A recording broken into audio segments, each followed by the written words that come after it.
Assalamualaikum warahmatullahi wabarakatuh. Perkenalkan, nama saya Muhammad Raihan, NIM saya 2005106086, kelas B, Prodi Pendidikan Jasmani. Kali ini saya akan memberikan materi pembelajaran mengenai ilmu gizi pada remaja. Sebelum kita membahas materi tersebut, kita harus tahu dulu apa itu remaja. Remaja merupakan masa berkembang individu dari saat pertama kali ia menunjukkan tanda-tanda seksual sekundernya sampai ia mencapai kematangan seksual.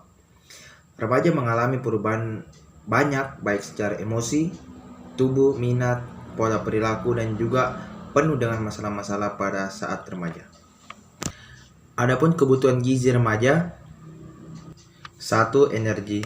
Banyaknya energi yang dibutuhkan oleh remaja dapat dilihat pada tabel AKG. Kebutuhan energi remaja putra lebih banyak daripada remaja putri. Pada usia 16 tahun, remaja putra membutuhkan sekitar 3.470 kalori per hari dan menurun menjadi 2.900 pada usia 16-19 tahun. Kebutuhan remaja putri memuncak pada usia 12 tahun, yaitu 2.500 kalori, untuk kemudian menurun menjadi 2.200 kalori pada usia 18 tahun. Perkiraan energi untuk remaja putra berusia 11-18 tahun yaitu 12-23 kalori per cm. Pada remaja putri dengan usia yang sama yaitu 10-19 kalori per cm. Yang kedua, ada protein. Perhitungan besarnya kebutuhan akan protein berkaitan dengan pola tumbuh, bukan berdasarkan usia kronologis. Untuk remaja putra, kisaran besarnya kebutuhan ini adalah 0,29 sampai 32 gram per cm tinggi badan. Pada remaja putri, 0,27 sampai dengan 0,29 gram per cm. Yang ketiga yaitu lemak. Kebutuhan lemak pada remaja sebaiknya tidak lebih dari 25% dari kebutuhan energi. Yang terakhir, vitamin dan mineral.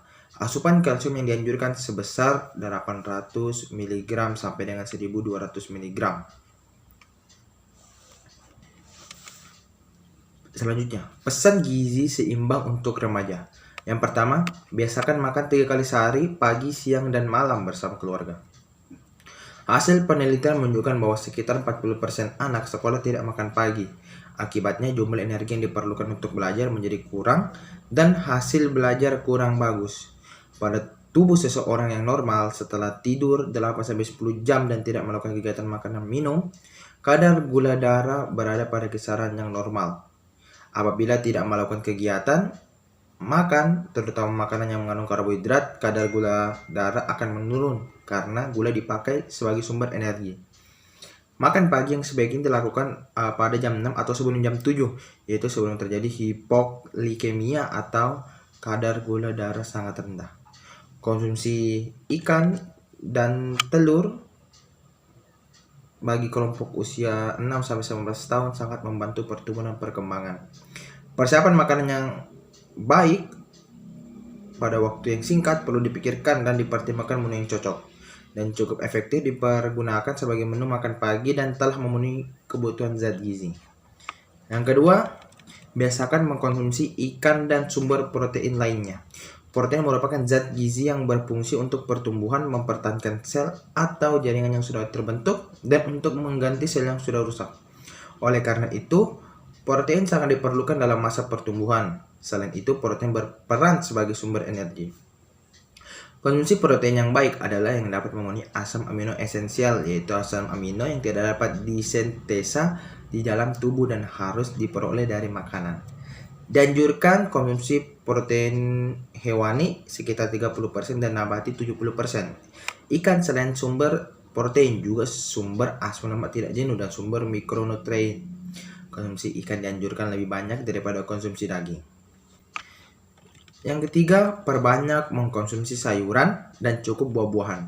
Anjuran konsumsi sayuran lebih banyak daripada buah karena buah juga mengandung gula. Ada yang sangat tinggi sehingga rasa buah sangat manis dan juga jumlahnya yang cukup. Konsumsi buah yang sangat manis dan rendah serat agar dibatasi. Hal ini karena buah yang sangat manis mengandung fruktosa dan glukosa yang tinggi. Asupan fruktosa dan glukosa yang sangat tinggi berisiko meningkatkan kadar gula darah. Mengkonsumsi sayuran dan buah-buahan sebaiknya bervariasi sehingga diperoleh beragam sumber vitamin atau mineral serta serat.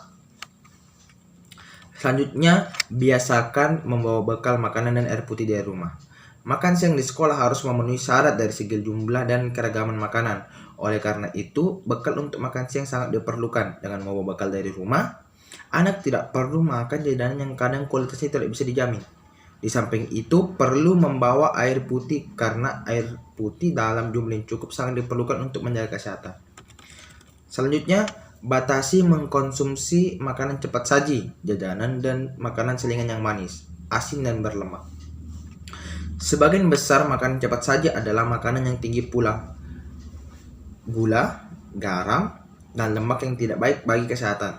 Oleh karena itu, mengkonsumsi makanan cepat saji dan makanan jajanan harus sangat dibatasi. Pangan manis, asin, dan berlemak banyak berhubungan dengan penyakit kronis yang tidak menular seperti diabetes mellitus, tekanan darah tinggi, dan penyakit jantung. Selanjutnya, biasakan menyikat gigi sekurang-kurangnya 2 kali sehari setelah makan pagi dan sebelum tidur.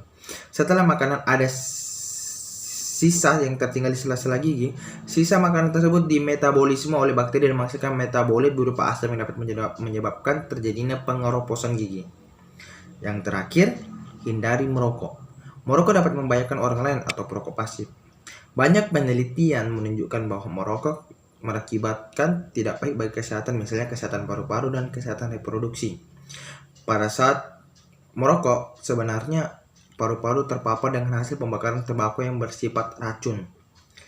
Racun hasil pembakaran rokok akan dibawa oleh darah dan akan menyebabkan gangguan fungsi pada alat reproduksi.